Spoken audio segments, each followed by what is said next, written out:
Beneath the glittering spotlight of Hollywood's golden age, a cadre of luminous women captivated the world with an allure that seemed almost otherworldly. Their faces adorned screens in black and white glamour, their lives the very definition of opulence. Each one was a paragon of beauty, draped in gowns that shimmered like stars, their entrances and exits as dramatic as the films they starred in. Indeed, they danced with destiny, embodied dreams, and rewrote the rules of fame, becoming icons whose influence rippled through generations. Yet fame, like time, is a fleeting companion, and these dazzling queens, once reigning from their palatial estates, eventually watched their fortunes fade as the world moved on. Today, we take you through their majestic homes, sprawling mansions that had once played host to Hollywood's brightest, that would crumble alongside their careers, lost to the relentless march of history. The year is 1976, and one-of-a-kind screen icon and Hollywood darling Elizabeth Taylor is still reeling from her second divorce from leading man Richard Burton. With the golden haze of her film career waning, Elizabeth finds herself at a crossroads, her life unfurling into new and uncharted territories. In the midst of this personal upheaval, Elizabeth marries her seventh husband, John Warner, a Republican politician. When they're together, they split their time relaxing between the calm environs of Warner's Virginia farm and their Georgetown, Washington, D.C. townhouse. Her screen appearances grow more selective, her career momentarily fades from the public eye, and yet she still needs to maintain a home base in Hollywood unless she wants to mount a major comeback. It is during this transformative phase, at the beginning of a new year, 1982, that Elizabeth purchases a grand mansion in Bel Air at 700 Nims Road. And it is this mansion that will stand not just as a home but as a fortress against the stressful echoes of her past glories, and where new chapters await. Now, today, in the 21st century, this iconic property still presides over Bel Air with the grandeur of its Hollywood legacy intact. Yet, beneath its stately calm, a storm brews. A local Hollywood mega-developer has cast his ambitious gaze upon the mansion, wishing to demolish it to make way for a modern monolith. As the shadow of bulldozers looms, the fate of Elizabeth Taylor's favorite home hangs in a delicate balance, threatening to erase a piece of Hollywood history forever, as we describe the shocking plan to destroy Elizabeth Taylor's Bel Air mansion.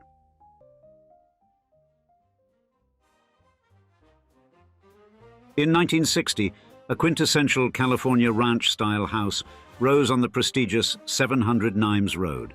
Initially, this charming home belonged to Nancy Sinatra, Frank Sinatra's first wife, and following their time there, Nancy passed the property to a developer who transformed it by overhauling the interiors and adding a grand second story. This remodeled and enhanced home soon caught the eye of Elizabeth Taylor, who in February 1982 purchased it for $2 million, a sum that equates to around $6.3 million today. And by acquiring this residence, Taylor was embedding herself in the heart of Bel Air, a locale synonymous with opulence and exclusivity within Los Angeles. You see, Bel Air, along with Beverly Hills and Holmby Hills, constitutes the famed Platinum Triangle, a bastion of wealth and prestige that ranks among the most coveted residential spots in the city.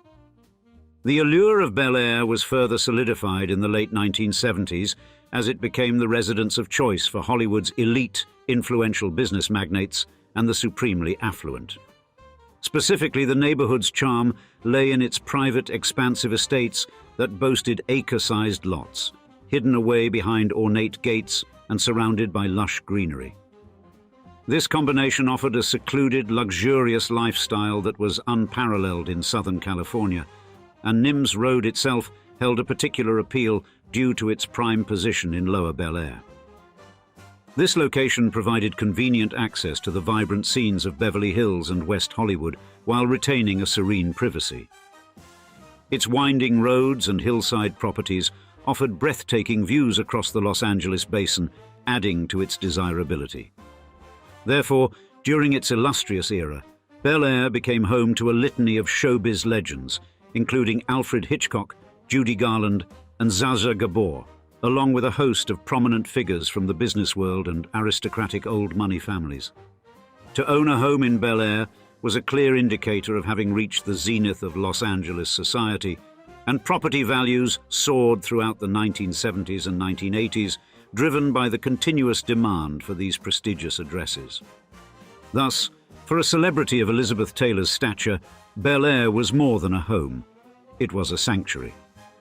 The area's reputation for stringent security and privacy was a significant attraction, and the extensive grounds of her estate allowed her to host private gatherings away from the intrusive lenses of the paparazzi. Moreover, the community's exclusive atmosphere fostered a close-knit social circle among its celebrity residents. Consequently, by choosing to invest in 700 Nimes Road, Elizabeth Taylor was not merely purchasing a property, she was embracing a lifestyle emblematic of her status as Hollywood royalty. The residence's rich history, combined with its esteemed location on one of the most sought-after streets in Bel Air, affirmed its suitability as a home fit for a star of her magnitude. Additionally, as we'll see in the next chapter, moving into this house, one that would stay with her until the end of her life, marked a key transition for a star who had been world famous since she was just a little girl.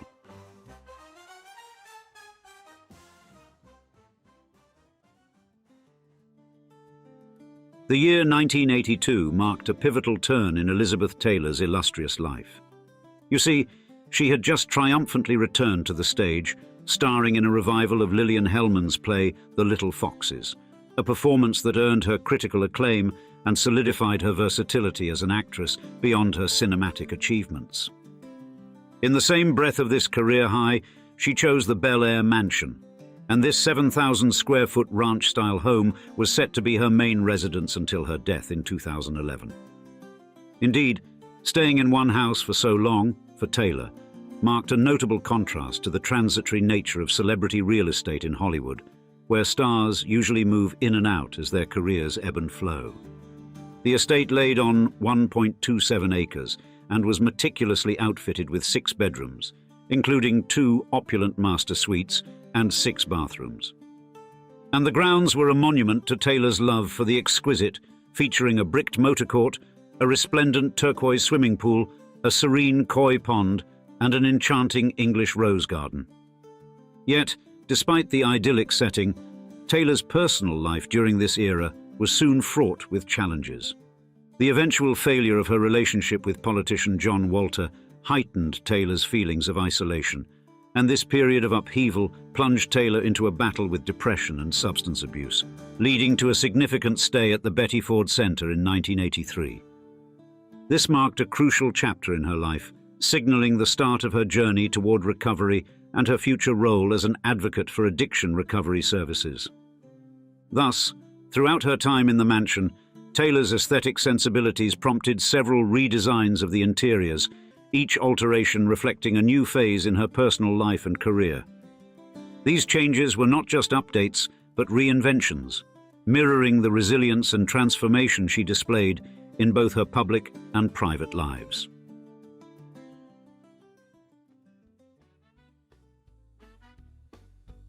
Now, Elizabeth Taylor's Bel Air mansion, designed by Waldo Fernandez, who later lent his expertise to stars like Brad Pitt and Angelina Jolie, was a masterclass in elegance and personal expression.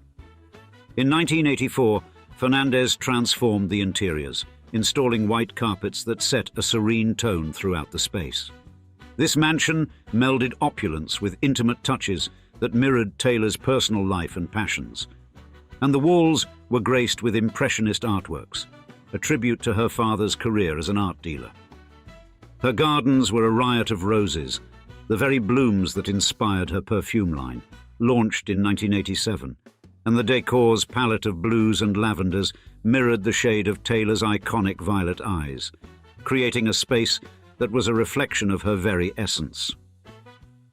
Among the home's artistic treasures was a remarkable piece by Vincent van Gogh, Vue de la Sille et de la Chapelle de Saint-Rémy, a poignant artwork from a turbulent period in Van Gogh's life. Taylor, appreciating the depth of its historical and emotional resonance, had displayed this masterpiece in her living room for nearly 5 decades. When it was auctioned in 2012, it fetched nearly $16 million, speaking to the prestige of Taylor's collection. But the mansion wasn't just a showcase of high art. It was a home that resonated with Taylor's modesty, despite her grandeur. Biographer Alexander Walker noted the surprisingly humble nature of her abode, which was filled with works by Degas, Matisse, Pissarro, and Renoir, effectively turning her living spaces into a gallery of late 19th and early 20th century art. Furthermore, Taylor's personal assistant, Tim Mendelssohn, shared that despite housing all those masterpieces, Taylor designed her home to be welcoming, where guests could relax without fear of damaging priceless art. The trophy room on the ground floor displayed photos of celebrities and royalty, while the more private upstairs area was adorned with family photographs, creating a personal sanctuary within the grand estate. And the furnishings were meticulously chosen to exude warmth, crafting an inviting atmosphere starkly different from Taylor's glamorous public image. The inclusion of personal items, such as Chanel shoes and childhood ballet slippers, added layers of intimacy. These elements, displayed with care, offered a window into Taylor's personal life, blending everyday simplicity with her public splendor. Even Valentino, the fashion icon and Taylor's close friend, observed that she favored a relaxed home environment, a stark contrast to her dazzling public appearances. And her residence was not only a haven for herself, but also for her children, grandchildren, and a menagerie of pets, including dogs, cats, and a parrot named Alvin, all of whom added to the lively, cherished atmosphere of her home. Additionally, her gardens helped build the relaxing and home-like atmosphere for Taylor and her family, as we'll see in the next chapter.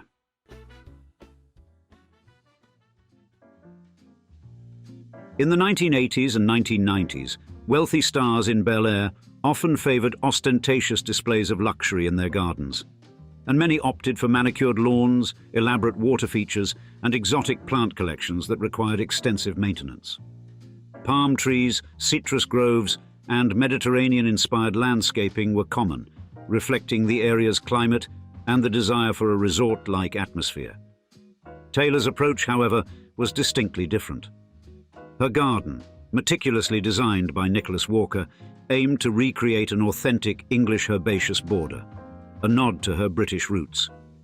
This was a departure from the typical Bel Air aesthetic of the time, which often prioritized show over substance. Walker faced the challenge of adapting English garden principles to Southern California's arid climate, and he ingeniously incorporated plants from around the world to achieve Taylor's vision of year-round color and vibrancy. The garden featured an array of pansies, from black violet to variegated yellow, planted in large wood planters, some up to 16 feet long. Additionally, the estate boasted several features typical of high-end Bel Air properties, including a bricked motor court and a swimming pool. However, it was the garden that truly set it apart. Unlike many celebrity homes of the era that were designed primarily for entertaining and impressing guests, Taylor's garden was created with family in mind. Annual Easter egg hunts were a tradition, complete with a petting zoo for children. Occasionally, performers from Cirque du Soleil would provide outdoor entertainment, adding an element of whimsy and surprise that was characteristic of Taylor's personality. A bronze sculpture of a calf, created by Taylor's daughter, Liza Todd Tivey, added a personal touch to the garden. This piece was part of a pair, with its twin located in Gstaad, Switzerland, symbolizing the connection between Taylor's different worlds. Therefore, while many Bel Air gardens of the time were high-maintenance showpieces, Taylor's was a living, breathing space that evolved with the seasons and her family's needs. It reflected her desire for color and more color, as Walker put it, but also served as a home base for family gatherings and celebrations.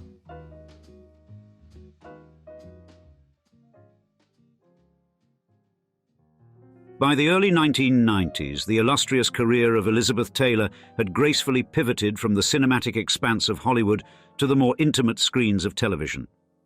During this era, she graced various TV productions, including memorable roles in Sweet Bird of Youth, voiced characters in Captain Planet and the Planeteers, and made a special appearance in The Simpsons. Yet, It was in the sphere of philanthropy where Taylor's star shone with unwavering brilliance, particularly in her advocacy for AIDS awareness. The founding of the American Foundation for AIDS Research in 1985, followed by the creation of the Elizabeth Taylor AIDS Foundation in 1991, marked significant milestones in her lifelong commitment to the cause. And her tireless efforts were recognized with numerous honors, including the Presidential Citizens Medal and the Jean Hersholt Humanitarian Award. It was also during this time where the photographer Bruce Weber captured the essence of Taylor's private world, recalling a meeting at her home where she appeared in men's Chinese silk pajamas, a testament to her relaxed personal style. Actress Sharon Stone also reflected on Taylor's profound warmth and hospitality, noting how her home was a mirror of her generous spirit. And, despite shifting away from the limelight, Taylor's personal life continued to captivate public interest throughout the 1990s and 2000s. Her romantic entanglements, notably her 8 marriages to 7 different men, culminated in her last union with Larry Fortensky from 1991 until 1996. Throughout these tumultuous relationships, Taylor maintained a strong bond with her extensive family, including 4 children, 10 grandchildren, and 4 great-grandchildren. Then, the depth of Taylor's personal aesthetic was vividly captured in 2010, when photographer Catherine Opie was granted unprecedented access to her residence. Over 6 months, Opie took over 3,000 photographs for her series 700 Nims Road, providing a comprehensive portrayal of Taylor's eclectic tastes. From couture gowns and renowned jewelry collections to everyday items like a TV remote manual, the range was astounding. Opie's lens focused on the minutiae of Taylor's domestic life, from the carefully arranged closets showcasing elegant pantsuits to the small gatherings of trinkets on a side table or a diamond tiara resting nonchalantly on a cushion. Her approach not only captured the physical spaces, but also highlighted the textural diversity that characterized Taylor's surroundings, offering a window into the personal world of a public figure. Now, Elizabeth Taylor, celebrated for her resilience and indomitable spirit, faced numerous health challenges in her later years. Her life, filled with both splendor and struggle, came to a close on the 23rd of March 2011, due to congestive heart failure at the age of 79. Her legacy, encapsulated in her cinematic triumphs and humanitarian efforts, continues to resonate, painting the portrait of a woman whose life was as richly textured as the world she fashioned around herself. Following Taylor's passing, her iconic Bel Air residence was promptly listed for sale with an asking price of $8.6 million and soon found a new owner. The buyer, Rocky Malhotra, an Indian entrepreneur known for his ventures in the razor blade industry, chose to preserve the original structure and its lush surroundings, and his respect for the home's historical integrity allowed the essence of Taylor's spirit to remain intact within its walls. However, the sanctity of this cherished property faced a new challenge years later when it sold in an off-market deal for $11 million. And the new owner, R.D. Tavangarian, a Los Angeles-based real estate developer renowned for his luxurious and expansive spec mansions, harbored different visions for the site. Tavangarian's plans to demolish Taylor's former residence and replace it with a more grandiose edifice is stirring discontent among fans and preservationists alike. Many fear that the destruction of Taylor's longtime home would erase the historical and cultural significance that had permeated its very structure. As discussions about the future of the property unfold, the community of admirers and historians rally, voicing their concerns and advocating for the preservation of the home as a testament to Taylor's remarkable life and career. On the golden shores of Santa Monica, California, where the waves whispered secrets to the stars, stood a mansion so grand it made the heavens seem within reach. Yet this was not just any mansion. It was a 100-room behemoth of extravagance, a seaside party palace where Hollywood's brightest stars convened for nights of uninhibited revelry. With their laughter echoing like a seductive symphony under the moonlit sky, the so-called beach house played host to scenes that would make The Great Gatsby read like afternoon tea time in a quiet garden. At the heart of this opulent paradise was its queen, actress Marion Davies, a dazzling star in her own right, entwined with the most powerful media mogul of the time, William Randolph Hearst. But their love was not just a romance. It was a creative partnership that gave birth to this architectural wonder. Every inch of the mansion was a love letter to luxury, crafted with an eye for detail so meticulous it bordered on the divine. Yet, in a twist more tragic than Orson Welles' Rosebud moment in Citizen Kane, the classic satire of Hearst and Davies, this monument to glamour and excess met an unfathomable end.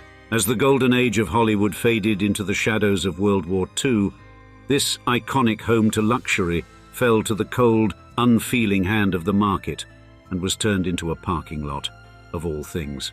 In today's episode of Old Money Mansions, we'll describe how this decision was more than just the demolition of a building for profit. It was the end of a legendary era in the City of Angels and the extinguishing of a light that once burned brightly on the shores of Santa Monica, as we describe.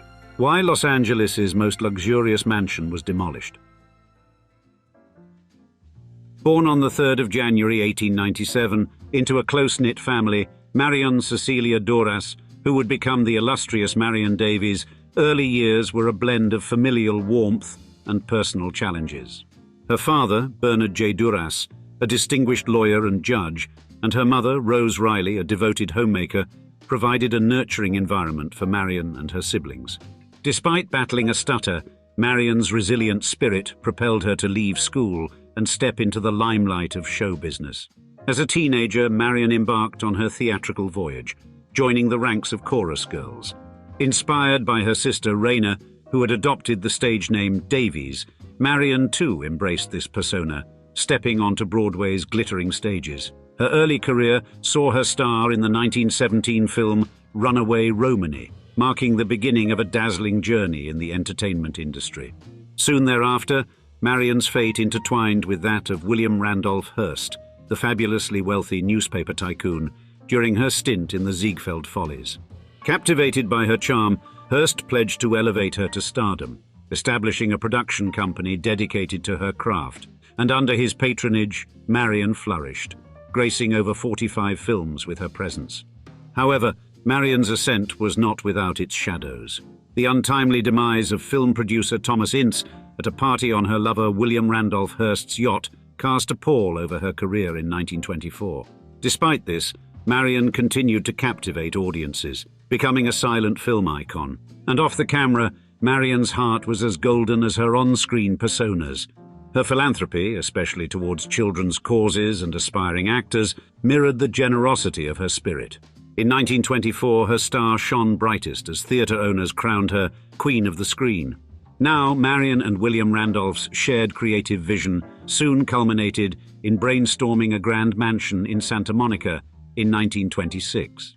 This architectural marvel, a reflection of their affluence and societal status, was intended to stand as a symbol of their dreams, ambitions, and the love they shared, despite the whispers of scandal and controversy that trailed their union.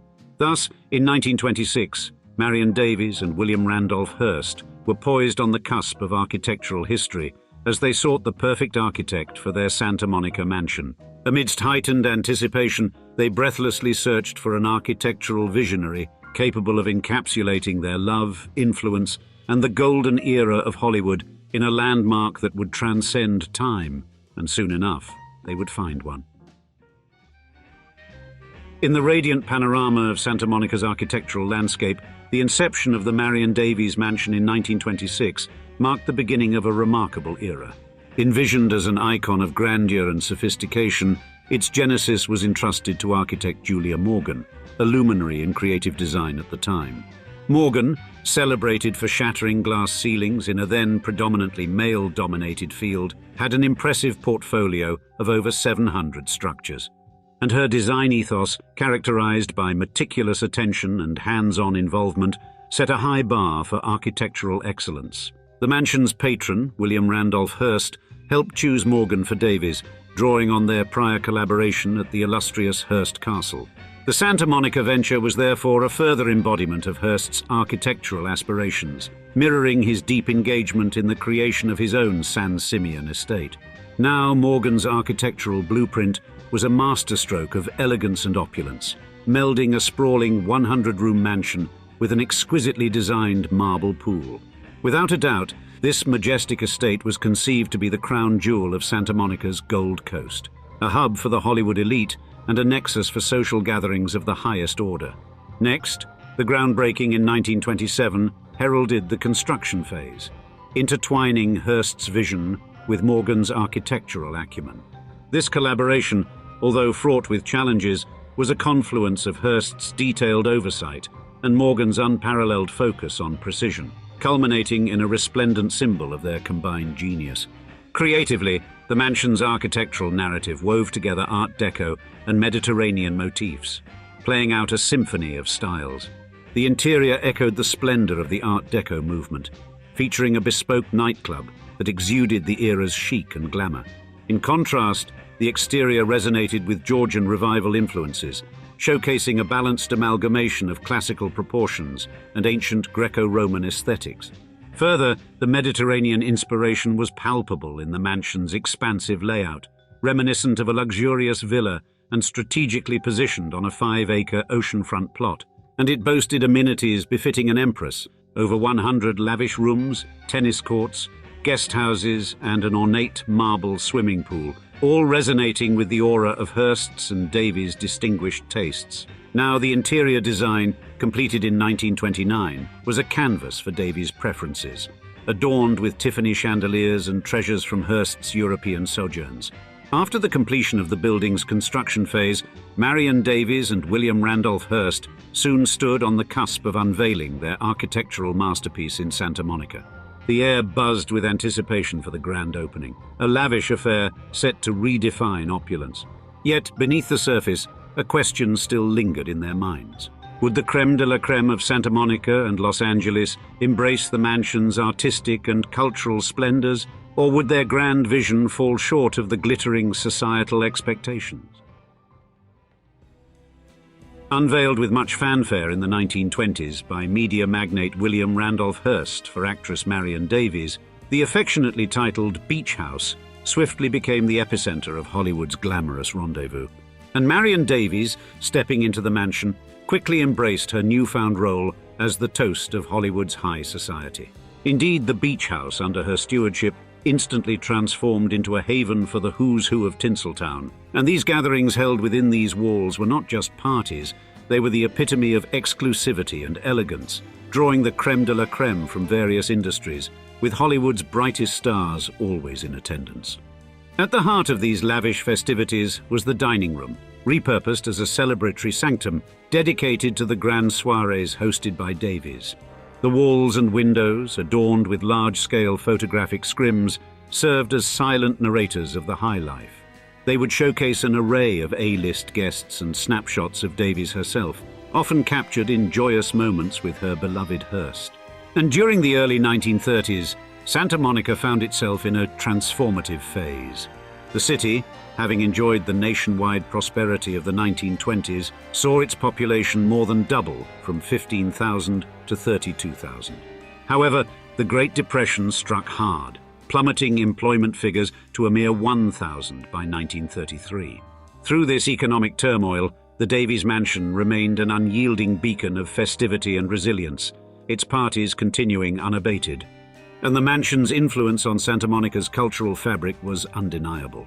It wasn't just a residence, it was a cultural icon, instrumental in cementing the city's reputation as a gathering place for the affluent and famous. Thus, as the sun dipped below the horizon, casting a golden hue over Santa Monica, the Marion Davies mansion stood poised on the brink of an era that would etch its name in the annals of Hollywood history. Behind its grand facade, preparations were underway for a series of soirees that would redefine luxury and extravagance. Nestled along the sun-drenched shores of Santa Monica, the Marion Davies Santa Monica Mansion, or simply the Beach House, stood as a symbol of opulence and social magnetism in the 1930s. This magnificent estate, with its sprawling grounds and palatial architecture, played host to the era's most illustrious figures, creating a vibrant tapestry of glamour and festivity against the backdrop of Hollywood's golden age. At the heart of this grandeur was, of course, Marion Davies, whose charisma and hospitality knew no bounds. The beach house became the epicenter of high society, frequented by the likes of Charlie Chaplin, Louis B. Mayer, Samuel Goldwyn, Greta Garbo, and Clark Gable. And these were not mere social gatherings, but elaborate spectacles, where each event outshone the last. Davies's legendary costume parties, particularly, became synonymous with Hollywood's elite extravagance. Yet, the beach house's allure extended beyond its grand parties. During the tumultuous years of the Great Depression, Davies transformed her home into a sanctuary for those in the film industry facing hardship. Her altruistic spirit shone brightly as she offered meals and aid, often discreetly handing off jewelry and cash to her less fortunate guests. This act of generosity not only solidified the beach house's status within the community, but also showcased Davies's caring and considerate nature. Therefore, the architectural splendor of the beach house, combined with Davies's innate flair for hospitality, rendered the mansion a beacon of hope and unity. Her gatherings transcended mere social frivolity. They fostered a sense of camaraderie and support during an era marked by economic and social upheaval. Thus, by the late 1930s, the beach house had earned the moniker Versailles of Hollywood, a fitting tribute to its cultural and historical significance. And Davies's personal life, particularly her long-standing relationship with William Randolph Hearst, added another layer to the mansion's narrative. Despite the complexities of their liaison, such as Hearst being married the entire time, their bond endured until his passing in 1951. Therefore, Marion Davies, much more than just Hearst's companion, was a pivotal figure in the social fabric of Hollywood. Her hosting prowess extended from the grandiose Hearst Castle to the serene beach house, each party a lavish affair attended by the era's most celebrated personalities, from film stars to international dignitaries. However, in the next decade, the even more volatile 1940s, both Marion's life and the fate of the illustrious beach house would be pushed to their absolute breaking points. Now, in the 1940s, much like the rest of the world, Santa Monica's landscape was undergoing a profound transformation. The advent of World War II cast a shadow over the earlier period of extravagance in Golden Age Hollywood. The global conflict, marked by events like the attack on Pearl Harbor and the Battle of Iwo Jima, stirred fears of a Japanese invasion on American soil, and these tensions resonated even within the walls of Davies' palatial estate. Such pressing international concerns, coupled with the decline of Hearst's business empire and his declining health, formed a backdrop to the significant decisions Davies faced. Thus, in a move that reflected her astute financial acumen, Davies sold the beach house in 1945 amidst a property tax dispute, marking the end of an era for the mansion. The property, in its next incarnation, was acquired in 1947 by hotelier Joseph Drown for $600,000, roughly $8.2 million in today's US currency, who reimagined it as Ocean House, a luxurious hotel and exclusive beach club. Yet despite its inherent opulence, the hotel's success was fleeting, and the main mansion met its demise, crushed by demolition in 1956, a decision that faced opposition from local residents. Yet the Sand and Sea Club, a part of the estate, continued to thrive. The narrative of the estate took another turn when the state of California purchased it in 1960, repurposing the land into a parking lot of all things. Although the Sand and Sea Club remained operational under the city of Santa Monica, the 1994 Northridge earthquake caused severe damage, leading to the site's eventual wholesale abandonment. However, in a remarkable twist of architectural fate, the Annenberg Foundation intervened in 2005 with a substantial financial investment, breathing new life into the site.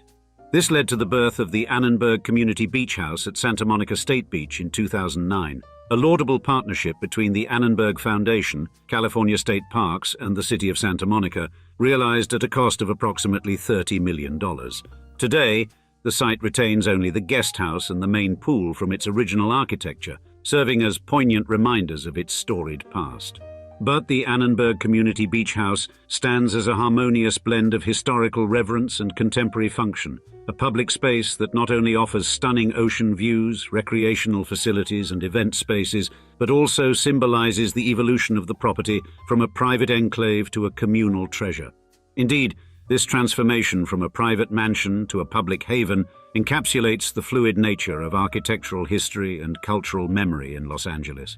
The Annenberg Community Beach House is therefore not just a physical space. It is a narrative of change, preservation, and adaptation, holding within its walls tales of a past era of Hollywood glamour. Our story begins in February 1962, when Hollywood starlet Marilyn Monroe, amid the glitter and tumult of a career that had seen as many highs as lows, sought solace in the form of a Spanish colonial-style house in the Brentwood neighborhood of Los Angeles. Purchased for $75,000, roughly equivalent to $780,000 today, it was the only property she ever owned independently, speaking to her desire at the time for a personal sanctuary amid the swirling storms of her life. You see, the year 1961 had been particularly trying for Monroe. The luminous, some-like-it hot star's career, although illustrious, was marked by recent professional setbacks and personal struggles, including health issues and a publicized battle with depression. In acquiring the house, Monroe perhaps envisioned a new beginning, or at the very least, a stable retreat from the relentless pressures of Hollywood. And the home, complete with thick walls and a secluded garden, promised a respite from the public gaze.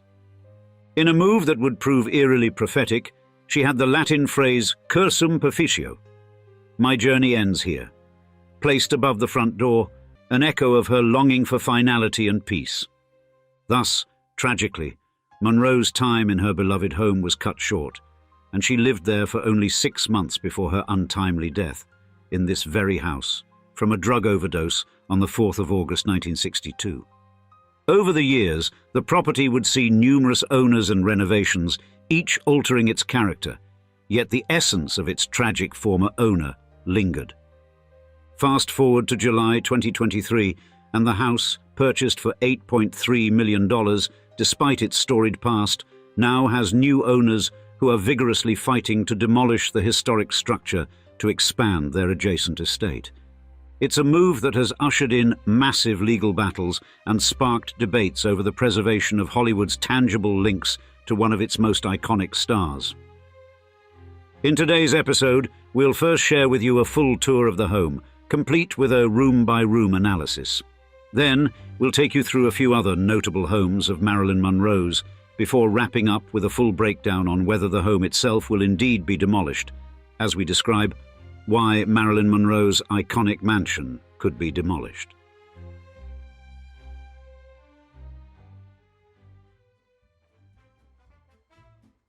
If you were to step into 12305 Fifth Helena Drive in Brentwood, Los Angeles, you would discover a property absolutely oozing cinematic history as the final, and only independently owned, home of Marilyn Monroe.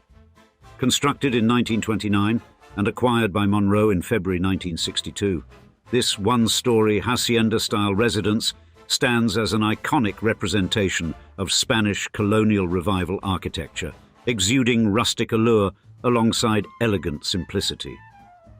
Now, the home occupies an almost 3,000-square-foot lot, secluded at the end of a tranquil cul-de-sac, and the L-shaped layout is defined by its adobe walls and quintessential red tile roofing, elements synonymous with its architectural style.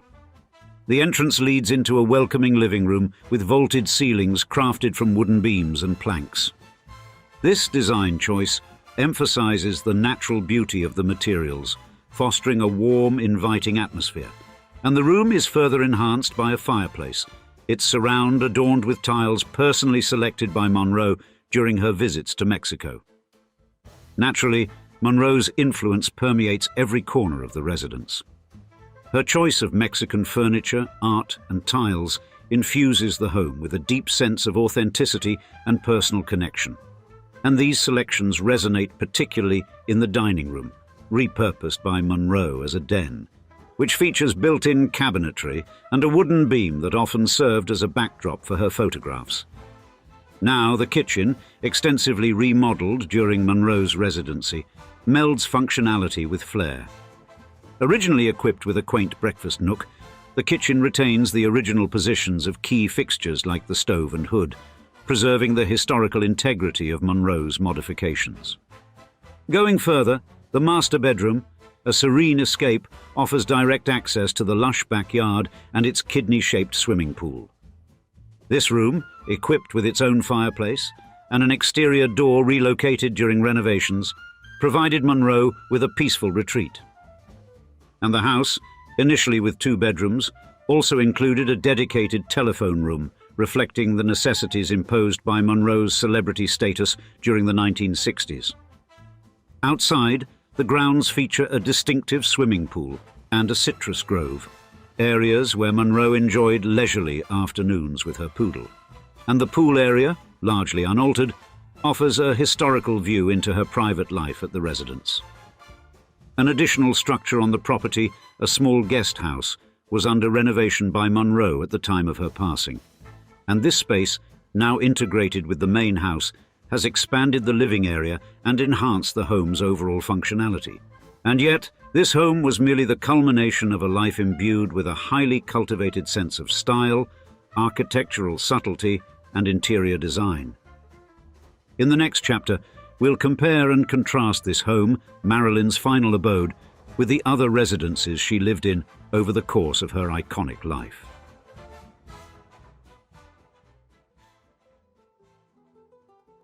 Now, Marilyn Monroe's journey was intricately mirrored in the homes she chose, each reflecting the multifaceted layers of her personality and her changing roles. For example, her early housing was humble, echoing her modest beginnings, and as a nascent model and actress in the throes of ambition, Monroe occupied various functional yet unpretentious apartments and hotels across Los Angeles. But with the ascent of her career, her choice in homes began to reflect a maturing palette for style and comfort. By 1952, she had taken residence in a Spanish-style villa, echoing what would become the Spanish-infused style of the final Brentwood home, tucked into the Hollywood Hills. This 3,300-square-foot home radiated charm with its robust wood-beamed ceilings and French doors that led to a terracotta terrace. Briefly shared with Joe DiMaggio during their ephemeral marriage, it presented sweeping views of the canyons and a glimpse into the opulent lifestyle that was unfolding before her. Following her separation from DiMaggio, Monroe transitioned to a penthouse in the Granville Towers in West Hollywood. This example of a 1930s American attempt at French Normandy-style architecture, conceived by Leland Bryant and Samuel Coyne, captured the quintessence of old Hollywood's allure. And the penthouse spanned 2 stories and 2,032 square feet, marked by floor-to-ceiling windows offering expansive cityscapes, a graceful staircase at the entry, vaulted ceilings, and hardwood flooring throughout, complemented by cozy window seats from which she could contemplate Hollywood's luminous expanse. Next, Monroe's stint in New York was marked by a zeal for reinvention and artistic advancement. She resided near the Actors Studio to immerse herself in method acting under Lee Strasberg, and also spent intervals in Connecticut, living beside photographer Milton H. Green in a converted farmhouse. These were transformative years, setting the stage for her emergence as a serious actress. But one of her most notable residences before Brentwood was the New York City apartment she shared with playwright Arthur Miller. Positioned on the 13th floor of a pre-war edifice on East 57th Street, the 2,190-square-foot space was both airy and cultivated. And it was within these walls that Miller penned the screenplay for The Misfits, Monroe's last film. In each residence, Monroe favored a minimalist monochromatic design palette, predominantly decorating in shades of white, which lent a serene and refined atmosphere to her surroundings. Her affinity for art was prominently displayed through her decor, with her spaces graced by works from luminaries such as Rodin, Goya, and Picasso. Thus, Marilyn Monroe's residential choices were more than mere places of dwelling. They were profound reflections of her personal journey and evolution, marked by her shifting fortunes and the pivotal transformations in her life and career. Yet by early 1962, her fortunes were indeed down, and she saw this new home as the rightful locale to get back on her feet, despite trouble awaiting, as we'll see in the next chapter.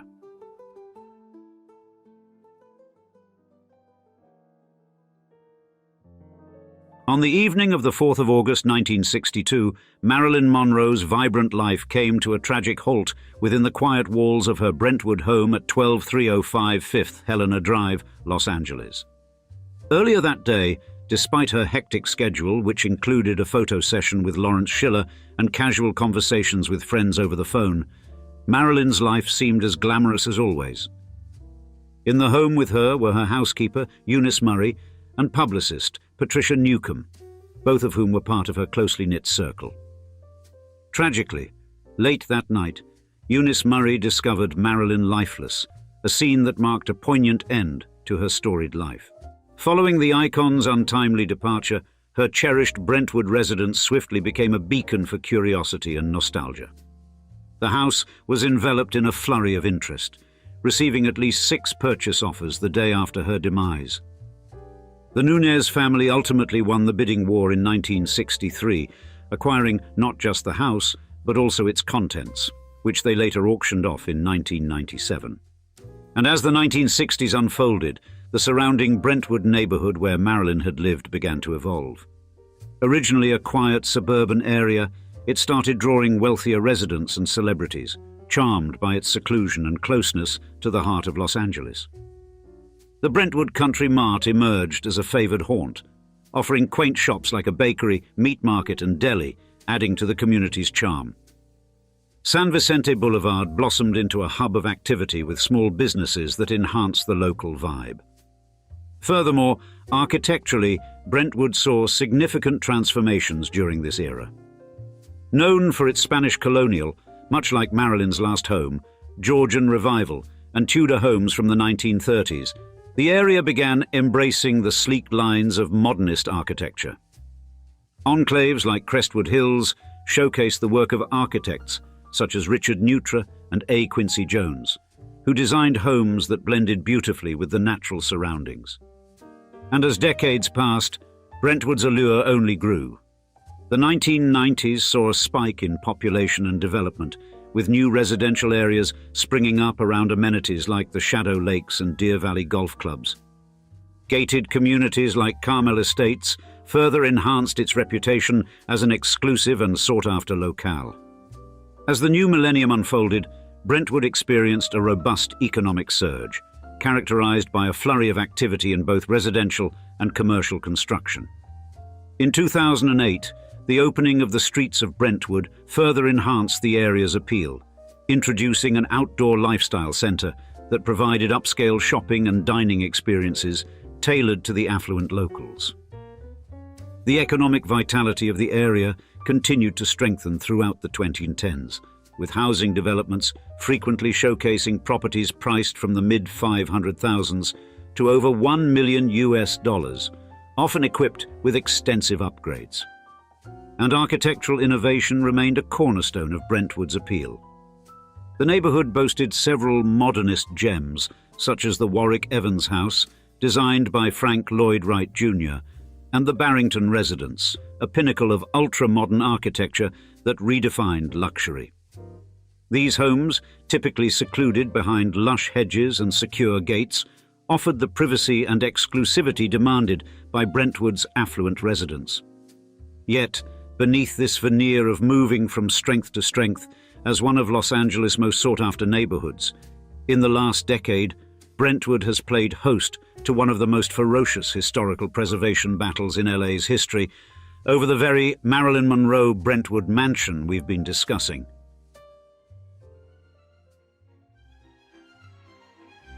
Decades after the death of Marilyn Monroe, the home she once owned in Brentwood has ascended to a position of notable historical importance.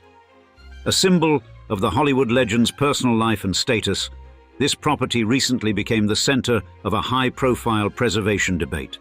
In 2017, Glory of the Snow, an LLC managed by Dan Lucas and Anne Germain, acquired the residence for $7.25 million. But by 2023, the ownership transitioned to a trust that sought to demolish the house, triggering a passionate public backlash and efforts to safeguard the site. Yet, the response from the Los Angeles City Council was quick and forceful. Tracy Park, representing Brentwood in the city's 11th district, led the charge to preserve Monroe's former residence. and Park proposed recognizing the house as a historic cultural monument, an example of its status as Monroe's final home and the sole property she owned. Then, this proposal received backing from both the City Council's Planning and Land Use Management Committee and the Cultural Heritage Commission. Additionally, the campaign to save Monroe's house resonated widely, attracting the support of preservationists, historians, and legions of her fans. Influential groups like the Los Angeles Conservancy emphasized the building's architectural and cultural value, pointing out that it offered a rare insight into the life of one of Hollywood's most timeless figures. Despite the fervent public support, the new owners, Brynner Milstein and Roy Bank, who purchased the estate for $8.35 million, are adamant about demolishing it. They contend that significant renovations have stripped the residents of any direct links to Monroe, and they raise concerns about the potential increase in visitor traffic, arguing that the landmark designation process favored by the city was flawed and unconstitutional. Thus, a contentious legal battle has ensued between the city and the property owners. Milstein and Bank accused city officials of opaque dealings intended to ensure the property's landmark status, and they allege that the designation was rushed, claiming that the city had colluded with external entities to manipulate the outcome in favor of preservation. Despite these objections, on the 26th of June 2024, the Los Angeles City Council cast a resounding vote. With unanimity, council members declared Monroe's last residence a historic cultural monument. The vote, 12-0 in favor, not only underscored the property's cultural and historical significance, but also placed it among the city's protected sites, a list that encompasses around 1,300 locations, including roughly 444 private residences. In her remarks, Councilmember Tracy Park highlighted the significance of Monroe's legacy, particularly noting the scarcity of historical designations in Los Angeles connected to women's contributions. This designation, she argued, was not merely about preserving a structure, but also about honoring the enduring influence of women in shaping the cultural landscape of the city. Now, this decision triggers a stringent review process for any future attempts to alter or demolish the property, effectively shielding it from immediate developmental pressures.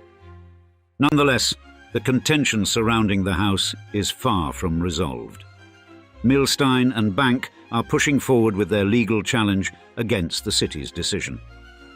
A trial-setting conference has been scheduled for the 13th of August 2024, which will further address the complexities of the lawsuit. As this legal confrontation unfolds, the fate of Monroe's Brentwood home hangs in the balance, with its potential demolition stirring a broader discourse on the value of preserving cultural heritage versus the rights of property owners, especially when the property in question was once home to an iconic figure like Marilyn Monroe. At one point in time, Pickfair stood as the epitome of Hollywood glamour and opulence. Nestled in the heart of Beverly Hills, California, the mansion was more than a home. It was a cultural phenomenon created by film legends Mary Pickford and Douglas Fairbanks. With its sprawling grounds, lavish interiors, and a guest list that read like a who's who of the 20th century, Pickfair was Hollywood's unofficial royal palace. But this mansion, once a vibrant hub for the entertainment industry's elite, met an unfortunate end. In 1990, new owners demolished much of the estate, leaving the public and even Hollywood insiders astonished and heartbroken. In today's video at Old Money Mansions, join us as we take you back in time to the absolute zenith of Hollywood glamour during the Golden Age, only to watch how such a lovely home met its unfortunate end as we describe why Hollywood's most opulent mansion was demolished. In the early years of the 1920s, Hollywood had yet to evolve into the sprawling capital of stardom that we recognize today. But it was undeniably on an accelerated trajectory toward that future. Two luminaries, Mary Pickford and Douglas Fairbanks, stood at the vanguard, shaping not merely the cinematic landscape, but also defining a lavish way of life that set a benchmark for glamour. Pickford, known as the Queen of the Movies, and Fairbanks, aka the King of Hollywood, were more than just actors. They were co-founders of United Artists, a studio that provided them unparalleled creative control. In fact, Their status was such that they became the very first celebrities to leave their handprints in the cement at Grauman's Chinese Theatre, forever imprinting, literally, their significance on Hollywood's history. Indeed, they transcended mere fame to become cultural icons, influencing fashion, social norms, and even politics of their day. Their films broke box office records, and their public appearances drew crowds that numbered in the thousands. Furthermore, their life seemed almost scripted, like one of their movies, filled to the brim with drama, romance, and opulence. In order to get the full picture of what we mean, just envision a 15-acre oasis in Beverly Hills, California, where the glow of celebrity radiance was as common as the palm trees that framed the hill line. This sumptuous estate was christened Pickfair, a name derived from the fusion of Pickford and Fairbanks, Hollywood's first power couple, and thus such was their renown that their last names combined to brand their extravagant dwelling. Pickfair was much more than just a celebrity home. It was a symbol, an emblem of Hollywood's burgeoning golden age. Now, to materialize their aspiration for a residence that would captivate the collective imagination, Pickford and Fairbanks enlisted Wallace Neff, an architect celebrated for his innovative Californian designs.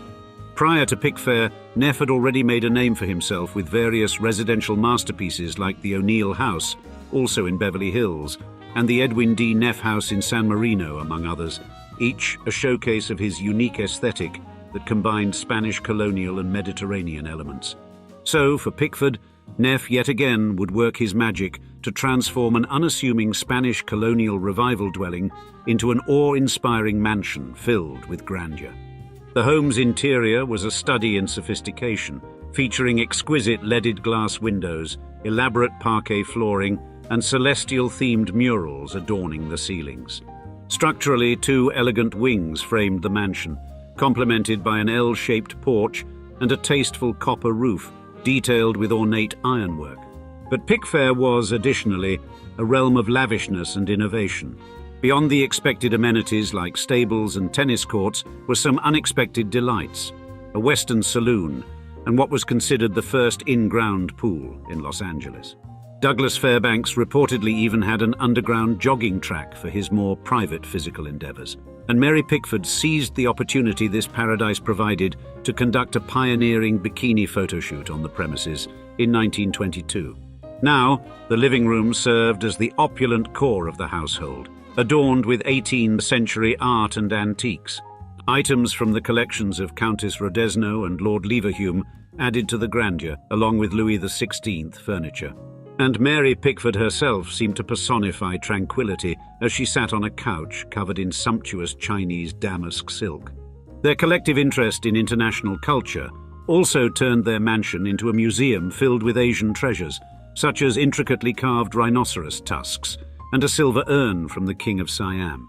And the aesthetic of the mansion remained an ever-evolving canvas, meticulously curated by America's first professional decorator, Elsie de Wolfe, and design virtuoso Tony Duquette.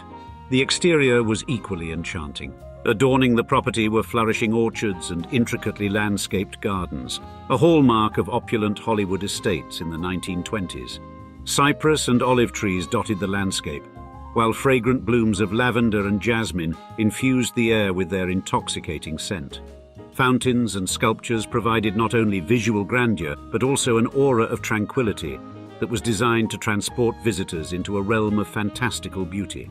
And then, in 1949, against this backdrop of visual and sensory magnificence, Pickford and Fairbanks celebrated yet another pivotal moment in their legendary lives: their wedding.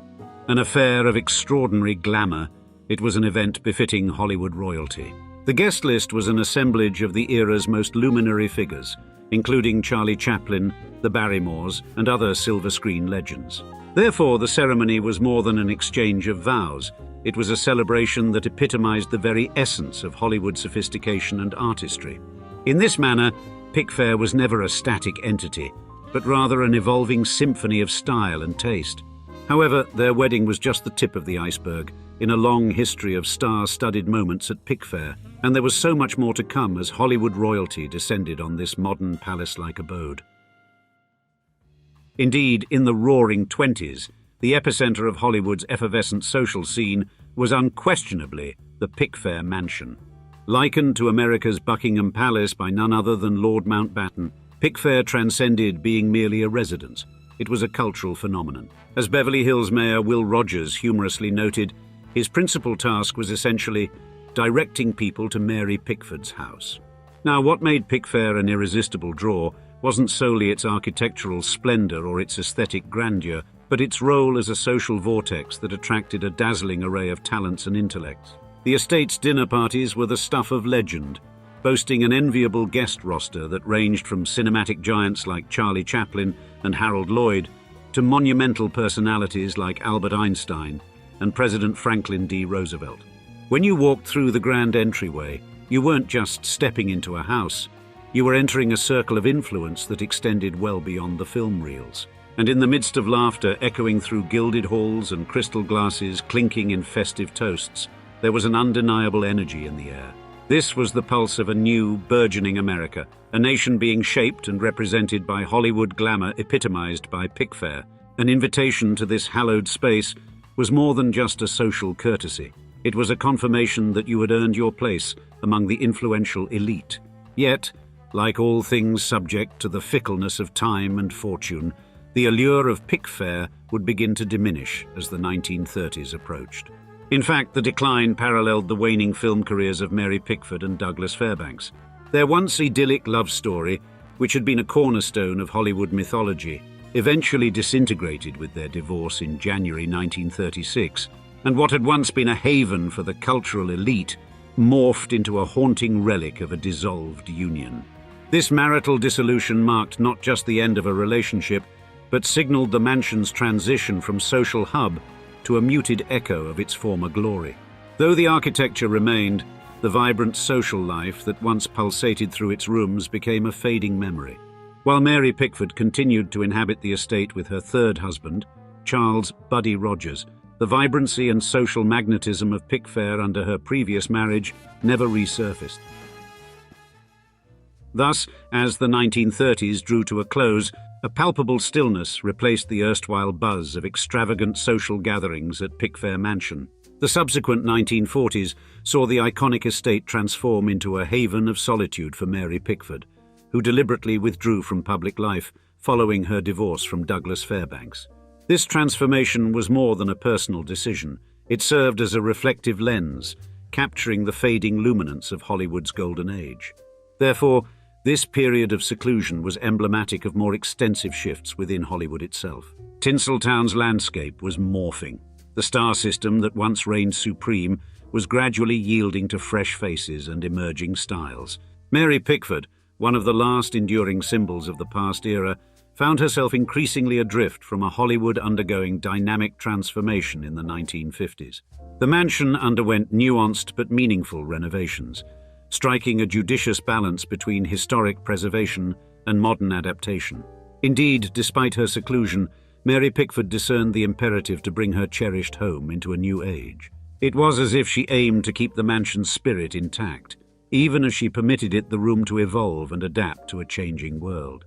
However, little did she know that the next chapter in the Pickfair saga would experience even more architectural drama and heartache, even as the mansion had steadfastly attempted to stay with the times.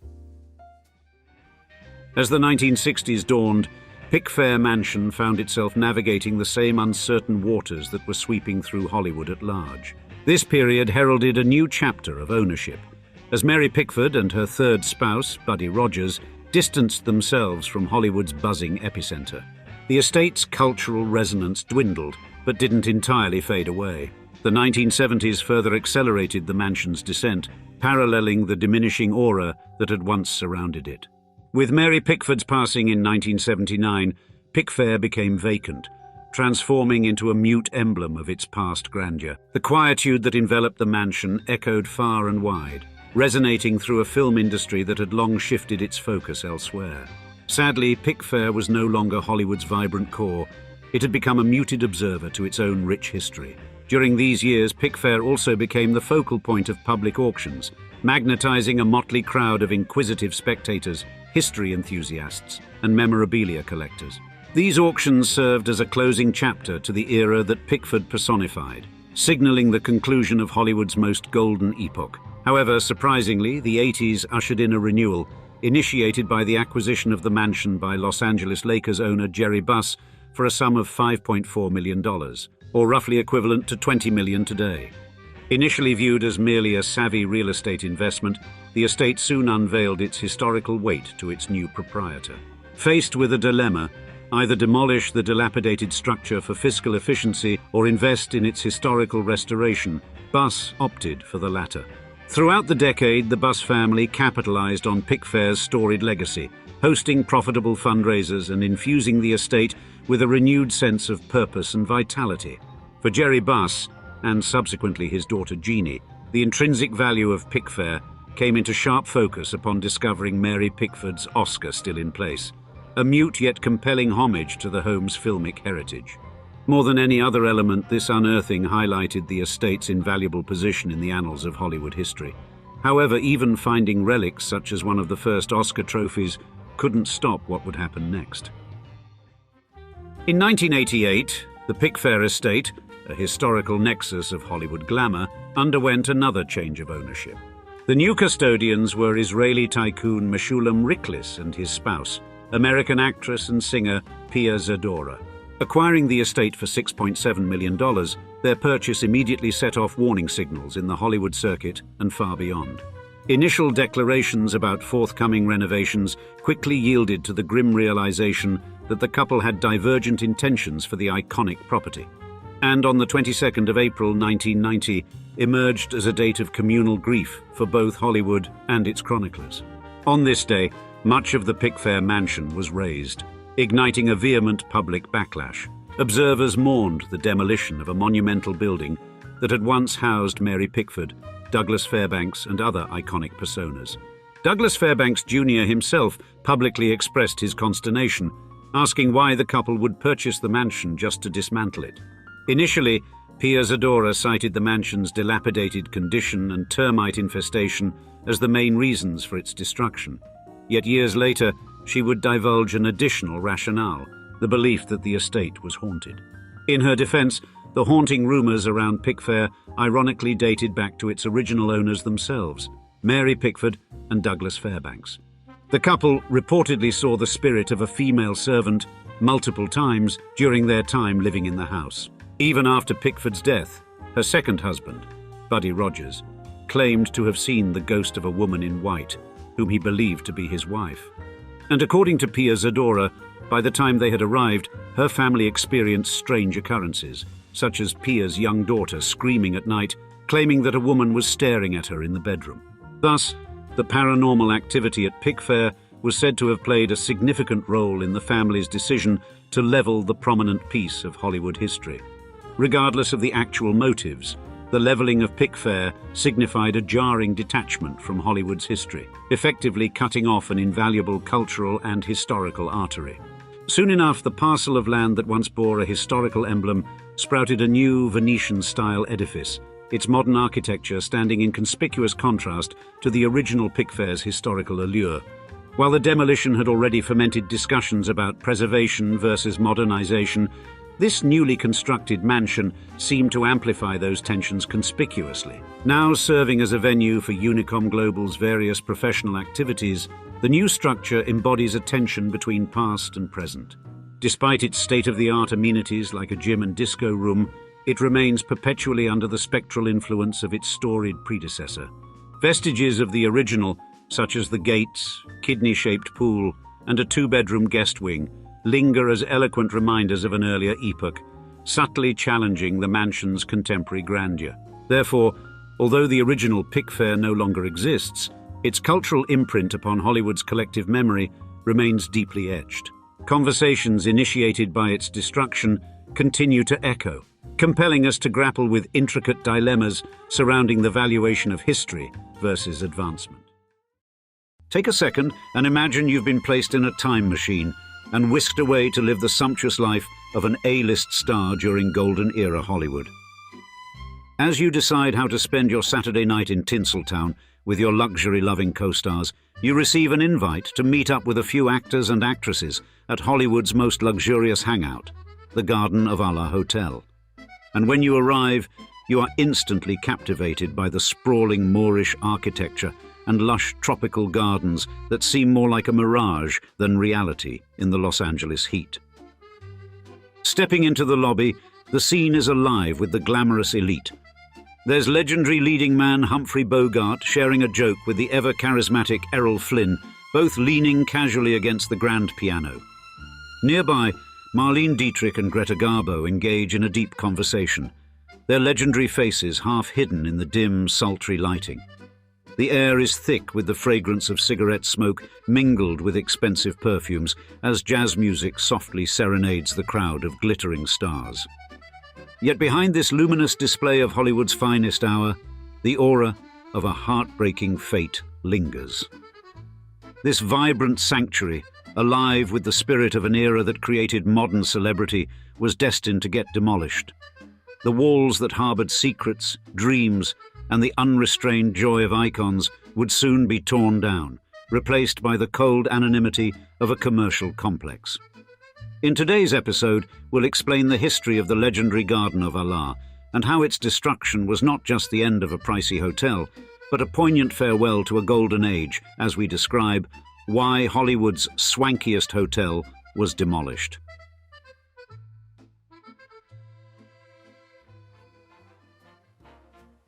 In 1927, the Garden of Allah Hotel swung open its doors and strutted onto the Hollywood scene like a starlet ready for her close-up.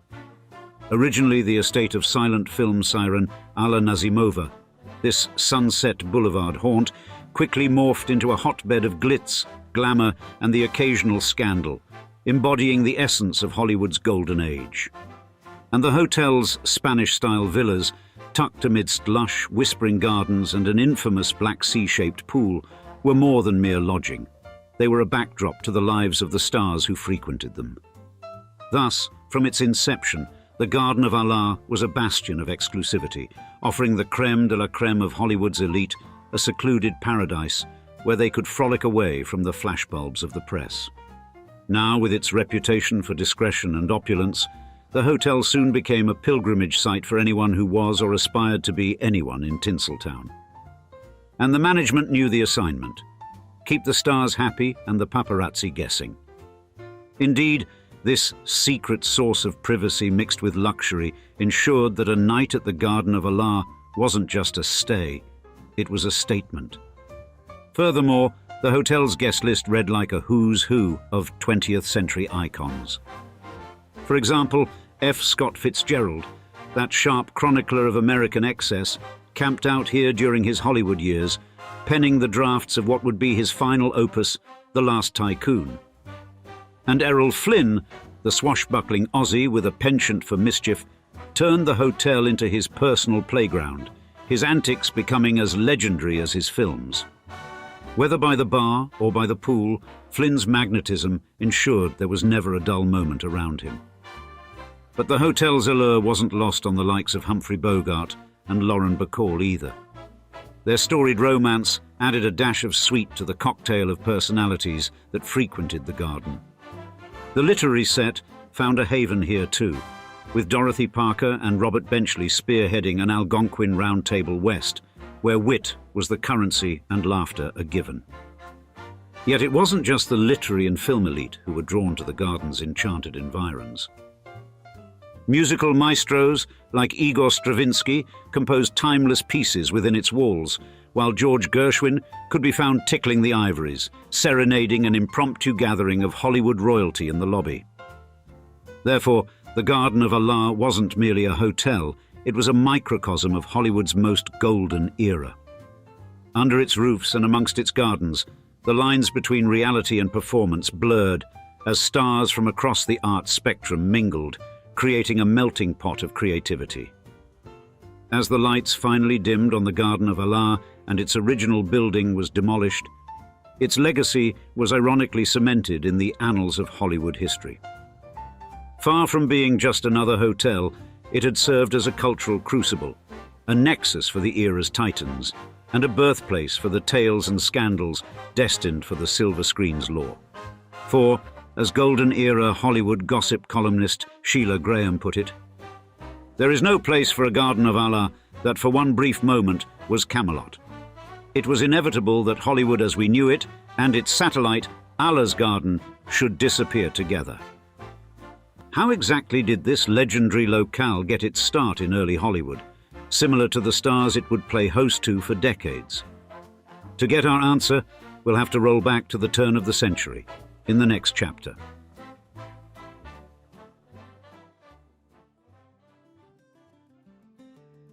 The Garden of Allah Hotel, a name that twinkles with the same glamour as the Hollywood Walk of Fame, began its illustrious journey in the early 1910s, not as a hotel, but as a private estate dubbed Havenhurst.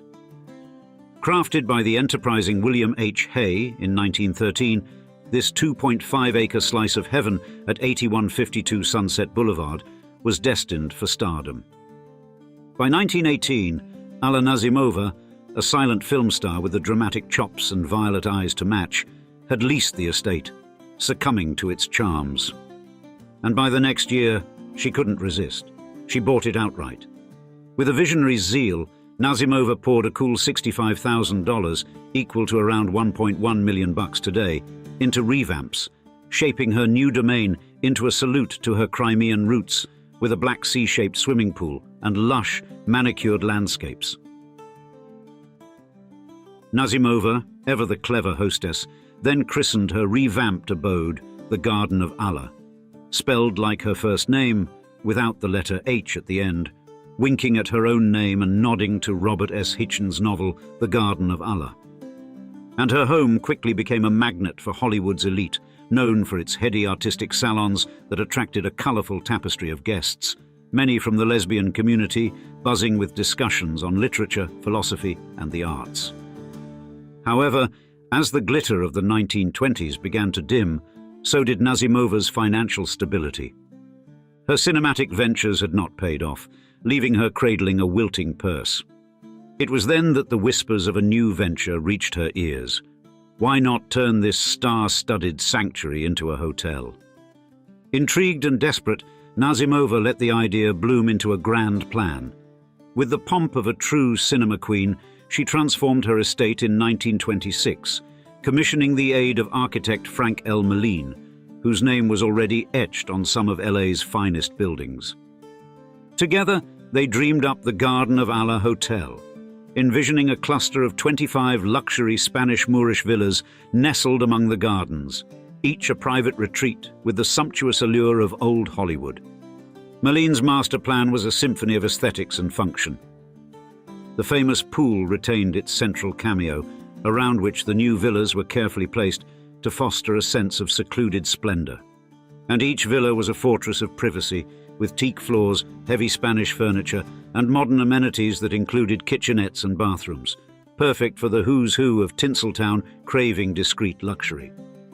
The transformation was nothing short of a scene from a high-budget film. Construction crews became unsung heroes, working diligently through 1926, ensuring that Moline's vision, complete with the preservation of grand old trees and the integration of new lavish structures, was realized without a hitch. And the hotel's grand opening on the 9th of January 1927 was an affair to remember, an 18-hour gala that saw the crème de la crème of Hollywood descend upon the Garden of Allah. As night cloaked the city, the estate burst into a kaleidoscope of lights, enchanting every onlooker and promising many starlit nights to come. Then, subsequent tweaks and tunes were made to perfect the guest experience. The on-site restaurant transformed to make room for more guest spaces, and a lively bar by the pool became the new hub for the glitterati. Amidst the advent of talkies, some villas were even soundproofed, accommodating the creative sanctuaries needed by the era's film icons. By 1930, as the garden gracefully evolved under new ownership, it subtly changed its moniker by adding an H to become the Garden of Allah Hotel, a move that delicately shifted its legacy from its founder's personal tribute to a standalone symbol of Hollywood's golden era. Therefore, although the 1920s hotel was a beacon of Hollywood luxury, its best days were yet to come, as LA entered its golden era.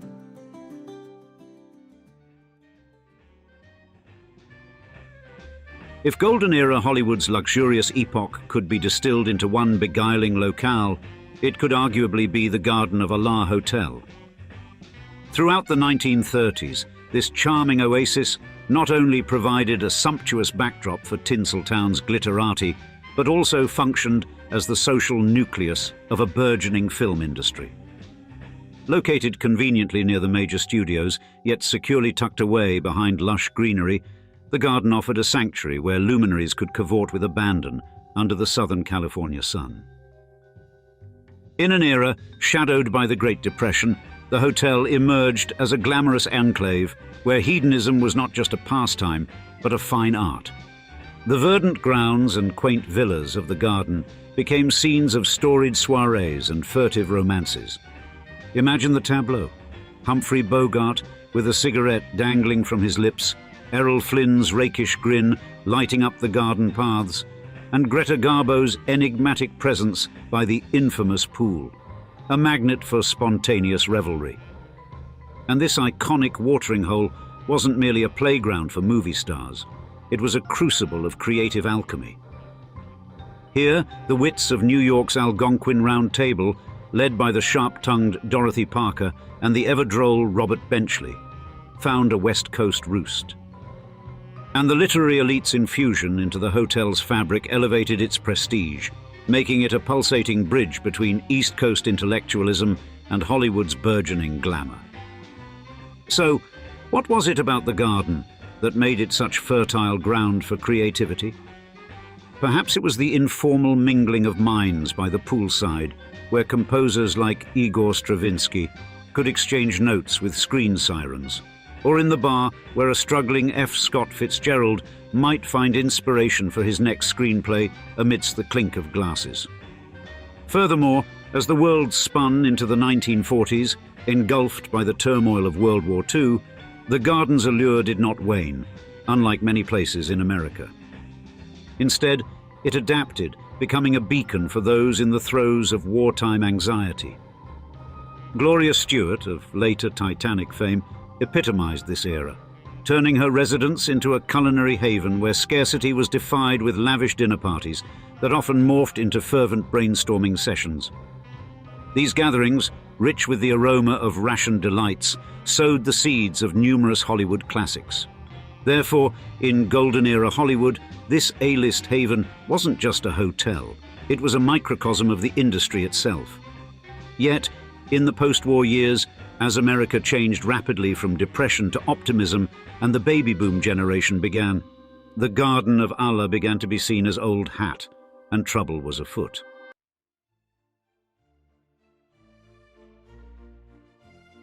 The Garden of Allah Hotel, a once sparkling jewel in Hollywood's crown, faced its twilight years in the 1950s with the same dramatic flair with which it had lived its golden days.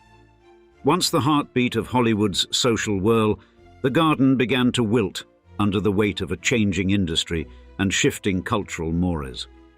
Specifically, the allure of this storied sanctuary diminished as the glitterati who once sought its luxurious anonymity began putting down roots in the lush enclaves of Beverly Hills and beyond, eschewing temporary hotel stays for more permanent digs. Concurrently, the rise of sleek modern hotels with all the latest conveniences lured away those who might once have reveled in the garden's old-world charm, and the once irresistible magnet for celebrities and creative mavericks was finding itself edged out by the next generation of accommodations. Adding to its challenges, the social fabric of Hollywood itself was transforming. The 1950s were marred by the chill of the Red Scare, casting a shadow over the garden's freewheeling ethos. Where once the air was thick with the promise of secrets and scandal, qualities that had burnished its legend, there now hovered a palpable tension, a sense of watchful eyes and whispered accusations. And the once celebrated revelries that defined the garden's character became liabilities, maligned by a society increasingly buttoned up and conservative. Efforts to revitalize the Garden of Allah spluttered like a fading starlet's comeback attempt. Renovations and management shake-ups attempted to reclaim the lost mystique, but fell short, and ownership shuffled through hopeful hands, each set trying to capture the elusive magic that had defined the hotel's better days. By 1957, when the property passed to Morris Markowitz and Isidore Rosanus for a mere $500,000, the writing was on the proverbial wall, and Rosanus's untimely demise 5 months later only hastened the inevitable. The final nail in the coffin was hammered in April 1959, when Bart Lytton of Lytton Savings and Loan acquired the garden, not to restore it but to raise it. His vision was a stark departure from the past, a modern bank building to house his financial empire, a symbol of progress indifferent to the nostalgic cries of Hollywood's old guard. As news of the impending demolition spread, a collective lament rose from the Hollywood community. Time magazine captured the sentiment in a poignant piece, reminiscing about the days when the town still managed to be wacky in the grand manner. Thus, in August of 1959, the garden threw open its doors one last time for a grand farewell party, a swan song that drew over 1,000 mourners. They came to pay homage to the spirit of Alla Nazimova, the visionary founder, screening her film Salome as a tribute amidst the garden's fading echoes. But what followed was a macabre auction, where bits and pieces of Hollywood history were parceled out to the highest bidder. From opulent furnishings to kitschy keepsakes, each item was a tangible piece of the grand narrative that the Garden of Allah had authored over the decades. As the wrecking balls tore through the structure, a chapter closed not just on a building but on an epoch. The landscape of Hollywood was irrevocably altered, its once vibrant heart now a casualty of progress and changing tastes.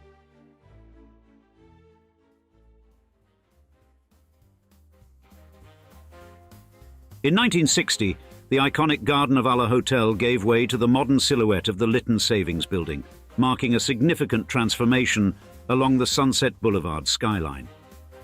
Spearheaded by Bart Lytton, president of Lytton Savings and Loan, this new development was designed by architect Kurt Meyer, whose vision embodied the mid-century modern ethos of clean lines and functional aesthetics. Inside, the space was bathed in natural light, creating an inviting atmosphere for bank customers and a work-friendly environment for its staff. By 1962, the adjacent Lytton Center was completed, introducing a museum and auditorium that expanded the building's role from a financial hub to a cultural nexus within the community. As the decades unfolded, the Lytton Savings Building, along with its Lytton Center of the Visual Arts, became pillars of the local arts scene. The center's museum hosted a kaleidoscope of exhibitions, attracting art lovers and artists alike, showcasing works ranging from modern sculptures to historical paintings. Meanwhile, its auditorium became a favored venue for a variety of community events, from thought-provoking lectures to vibrant performances, echoing the creative spirit once nurtured by its predecessor, the Garden of Allah. Despite its cultural contributions, the fortunes of Lytton Savings were not to last. By 1968, the bank succumbed to bankruptcy, heralding yet another evolution of this iconic site, and the building's next incarnation was less illustrious, a strip mall. As the 21st century dawned, the narrative of the site took another dramatic turn.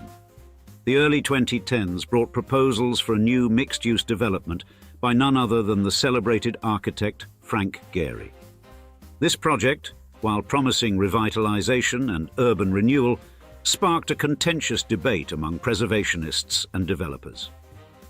The former saw the Lytton Savings Building as an irreplaceable artifact of architectural history, while the latter argued for the necessity of modernization and increased housing density in the burgeoning city. Simultaneously, recognized for its architectural significance, the site itself was designated as a Los Angeles Historic Cultural Monument in 2016, a nod to its storied past and enduring presence on Sunset Boulevard. But, in a twist befitting the cinematic history it harbors, the site, formerly known as the Garden of Allah Hotel and later the Lytton Savings Building, has encountered yet another plot twist in its ongoing narrative. In April 2021, the demolition of the Lytton Savings Building cleared the stage for a new act, the proposed Gehry development. However, contrary to previous expectations that this project would swiftly rise from the rubble, the grand designs have been stalled and the land has taken an unexpected turn back onto the real estate market. As of today, the lot at 8150 Sunset Boulevard, once the home of the legendary Garden of Allah, stands vacant, its future uncertain. And despite the current state of limbo, the spirit of the site's storied past continues to resonate with those who cherish Hollywood's golden era. Efforts to honor the legacy of the Garden of Allah are ongoing, with proposals to integrate elements of its glamorous history into any future development. The year is 2022, and the Brentwood, Los Angeles abode that legendary actress Betty White called home for 50 years is set to be demolished. As the news reverberates through the hearts of her countless admirers, the walls of this cherished building, ones that played witness to half a century of Hollywood history, are brought down, symbolizing the fleeting nature of architectural preservation in Tinseltown. Purchased by White and her husband Alan Ludden in 1968, this was more than a residence. Indeed, it was a sanctuary of memories, a bastion of the beloved star's personal and professional life. In today's episode, we will share the full tale of Betty White's life here, from her lovely days spent taking care of her beloved animals to the battle to save the building she held so dear, as we describe why Betty White's most beloved mansion was demolished.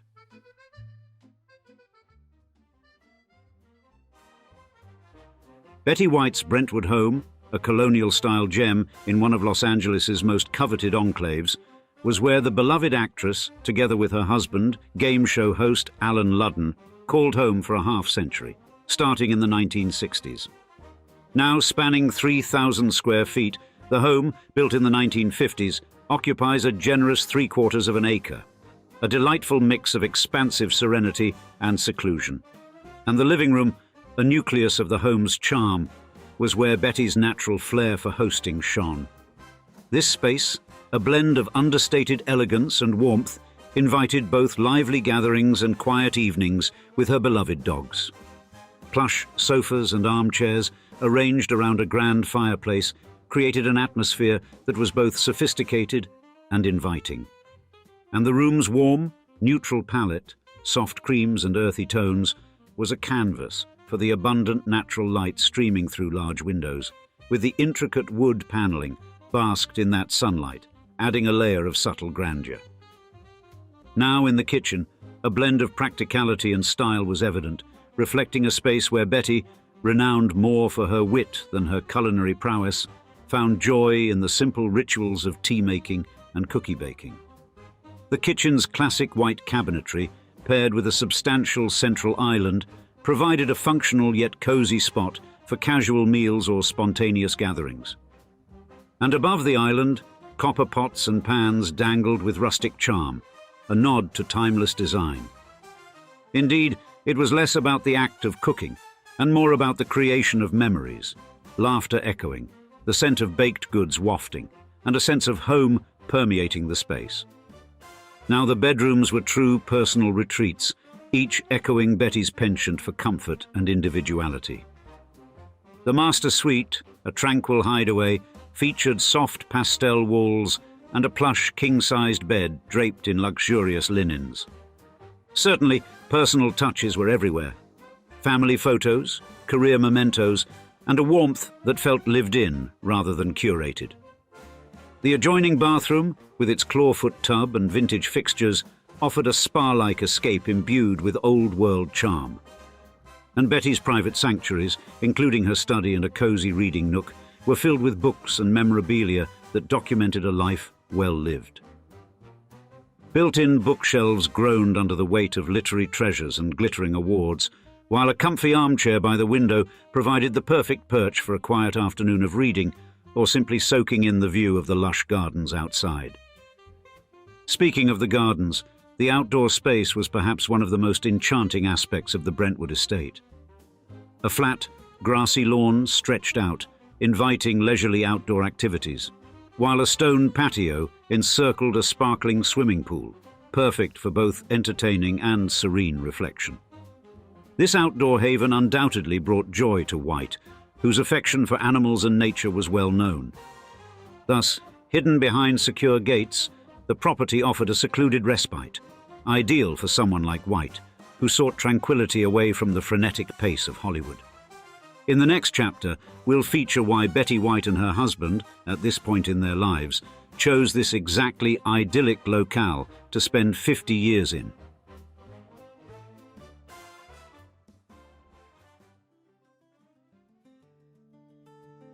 In the swinging 1960s, Betty White was already a household name, having made her mark on television both in front of and behind the camera.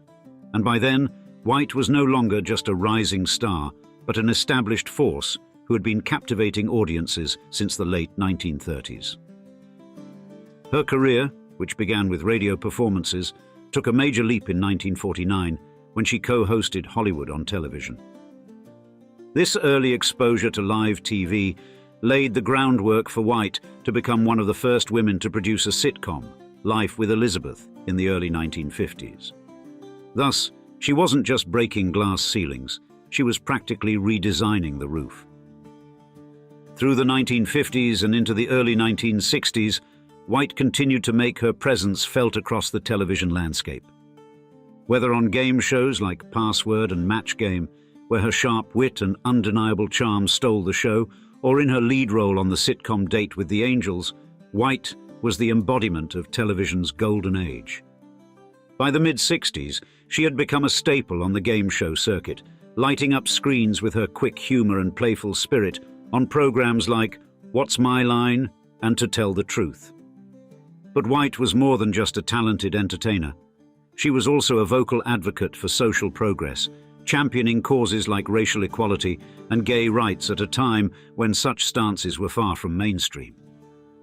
Then, the year 1968 marked a pivotal moment in White's personal life when she and her husband, Alan Ludden, purchased a home in Brentwood, Los Angeles. This wasn't just a real estate transaction. It was the start of a new chapter in White's life, as the Brentwood home would become her sanctuary for decades. You see, Brentwood in the mid-20th century was more than just another neighborhood. It was the chosen retreat for Hollywood's elite.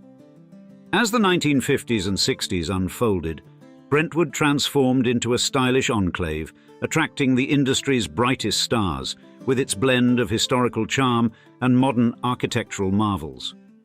And this shift was emblematic of Southern California's broader suburban boom as the region became synonymous with innovation, creativity, and the emerging mid-century modern aesthetic.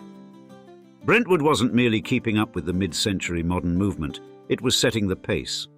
Architects like A. Quincy Jones and Whitney R. Smith were pivotal figures in this movement, particularly with their work on the Crestwood Hills project in Brentwood, a visionary community designed by the Mutual Housing Association to provide affordable, modern homes for young families. The project therefore became a landmark in post-war architecture, with homes characterized by concrete block foundations, redwood siding, and expansive glass windows that blurred the line between indoor and outdoor living. And, as Brentwood's architectural identity took shape, so too did its social fabric. Hollywood's biggest names began to flock to the area, drawn by the serene privacy that Brentwood offered, an idyllic escape from the fast-paced, spotlight-filled world of Los Angeles. This influx of stars added a touch of glamour to Brentwood, elevating it to the status of a coveted address among the entertainment industry's elite. Legends like Marilyn Monroe and Joan Crawford found refuge in Brentwood, with Monroe's home in particular achieving iconic status.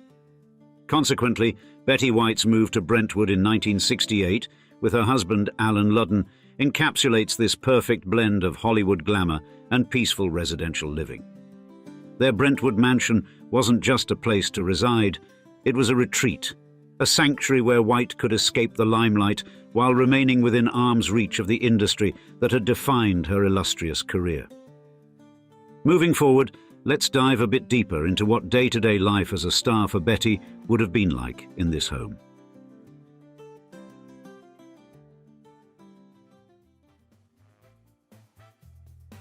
Betty White's career reached a dazzling peak with her unforgettable portrayal of Sue Ann Nivens on The Mary Tyler Moore Show. With a smirk as sharp as her wit, White breathed life into the happy homemaker, a character whose mix of sweetness and sass earned her 2 consecutive Emmy Awards in 1975 and 1976. Therefore, these years cemented White's reputation not just as a comedic genius, but as an actress with an uncanny ability to weave depth into even the most seemingly one-dimensional roles. And this success didn't just open doors, it knocked them off their hinges, leading to her own short-lived but memorable sitcom, The Betty White Show, in 1977. Amid the whirlwind of her professional life, White's personal life flourished in a way that seemed straight out of a Hollywood script. Her marriage to game show host Alan Ludden was a shining example of enduring love, the kind of relationship that left onlookers envious. Indeed, the couple was known for their playful dynamic, often described as acting like newlyweds, long after the honeymoon phase had officially ended. This Brentwood haven wasn't just a home, it was the epicenter of their social life, regularly hosting friends and family for warm, convivial gatherings. And while her career kept her in the limelight, Betty White found her true sanctuary within the walls of her Brentwood home, a place where she indulged her love for animals. Indeed, the house was a menagerie filled with beloved pets, dogs, cats, birds, that reflected her deep-seated commitment to animal welfare. And White's dedication to animals wasn't a side project. It was a core part of her identity. She truly threw herself into support causes, working with organizations like the Morris Animal Foundation and the Los Angeles Zoo, where she served as a trustee, ensuring her contributions had a lasting impact.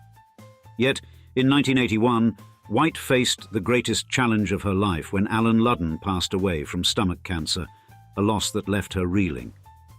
Certainly their marriage had been her anchor, a source of unwavering joy and companionship that spanned nearly 2 decades. And while the grief that followed was profound, but White made the poignant decision to remain in their Brentwood home, a place heavy with the memories of their life together.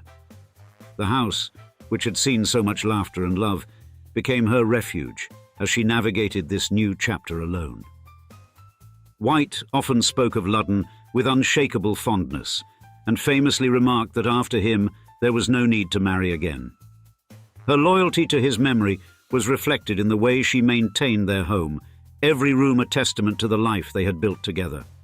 Thus, in the years after Ludden's death, White's career did anything but slow down.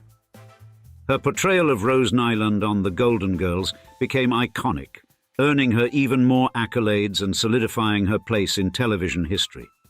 Yet no matter how brightly the lights shone on her professional life, her Brentwood home remained her true north, a place where she could retreat from the world, surrounded by the memories of her time with Ludden and the warmth of her many pets.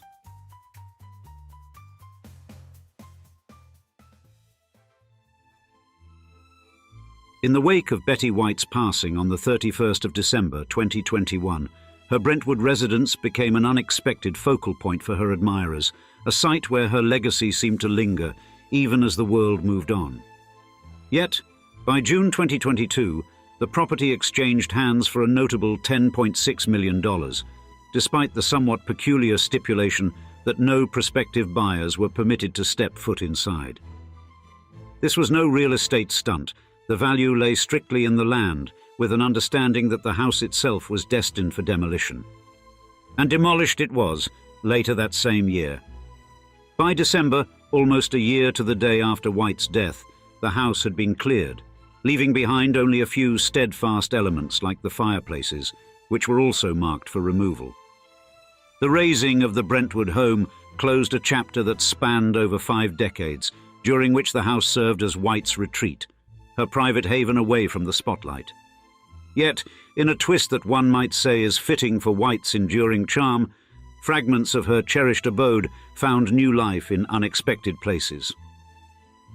The most notable of these relics was the bright yellow front door, a distinctive feature that comedian Chelsea Lynn snapped up with plans to install it in her own home. This seemingly whimsical purchase ensured that a piece of White's personal history would continue to brighten another threshold, even as her former home vanished from the Brentwood landscape. Meanwhile, White's estate undertook the task of managing her affairs with a sense of duty to her enduring passions. Proceeds from the sale of her property and other assets were directed towards causes close to White's heart, particularly those benefiting animal welfare.